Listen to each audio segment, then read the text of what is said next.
Selalu ada jalan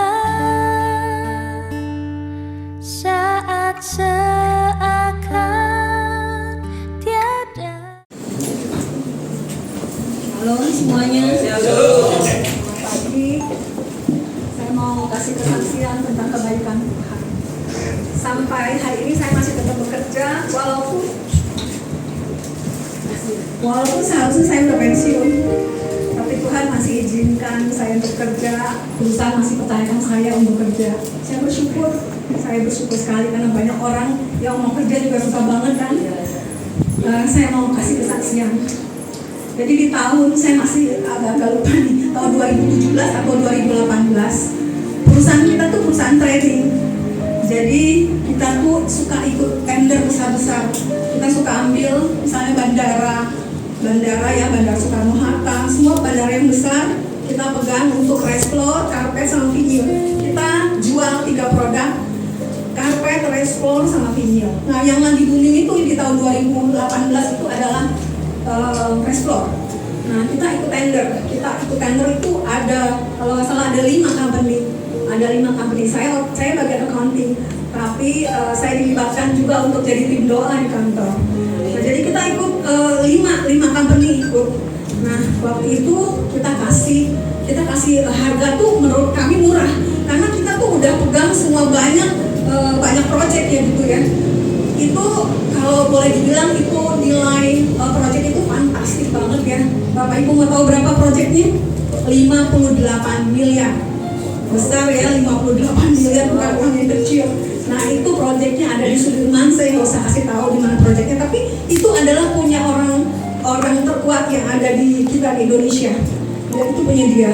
Nah selang beberapa waktu ya, kita tuh udah kita kasih price tuh dengan harga yang paling bagus kalau menurut saya. Nah saya nggak tahu ya, kita doa setiap hari nih supaya itu project dapat karena nilainya besar banget, itu kan. Tapi saya nggak tahu di belakang ada salah satu kompetitor kita yang main belakang.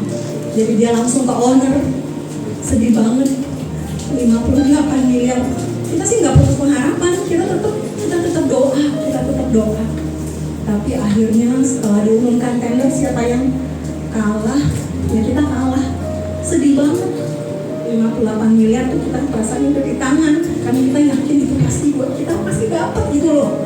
Sedih banget. Terus ya kita yang jadi tim doa, apalagi saya merasa bersalah gitu.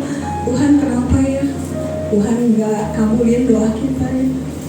Nah kemudian 2 bulan kemudian kita dengar nih Bapak Ibu, proyeknya itu ditunda sampai waktu yang nggak ditentukan. Sampai kapan? Sementara kompetitor kita udah beli barang. Coba kalau misalnya perusahaan saya yang dapat, gimana bayangin? 58 miliar, mungkin sebagian udah kita beli tuh barang, kan harus ready. Karena setiap proyek itu biasanya kita tuh selalu harus ready, paling nggak 20%. Ini benar-benar stop. Kita baru tahu ya rencana Tuhan itu.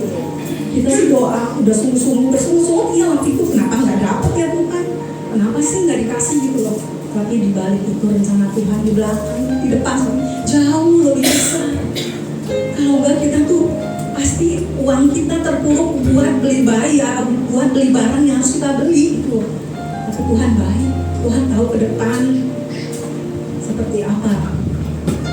Kita bersyukur, saya bersyukur tim doa saya termasuk saya ya, karena saya memimpin di sana. Saya bersyukur, saya bilang Tuhan terima kasih ya. Kalau misalnya kita yang dapat, wah gak tahu deh apa yang terjadi. Uang kita pasti mati untuk beli barang. Jadi Bapak Ibu Saudara sekalian, kita percaya kalau Tuhan jawab seturut dengan kehendaknya. Betul begitu ya Bapak Ibu ya, tepat pada waktunya, gak pernah terlambat. Jadi Tuhan jawab apa yang kita butuhkan, bukan apa yang kita inginkan. Banyak sekali kesaksian kalau saya mau saksikan tentang pertolongan Tuhan yang selalu tepat pada waktunya. Kita belajar untuk nggak bersungut-sungut, belajar untuk selalu berserah diri pada Tuhan, karena waktunya Tuhan itu adalah waktu yang tepat. Terima kasih. Saya untuk mengakhiri kesaksian saya mau satu lagu yang menjadi rema buat hidup saya. Kalau ada yang bisa nyanyi silakan nyanyi ya. Judulnya Waktu Yang Tepat.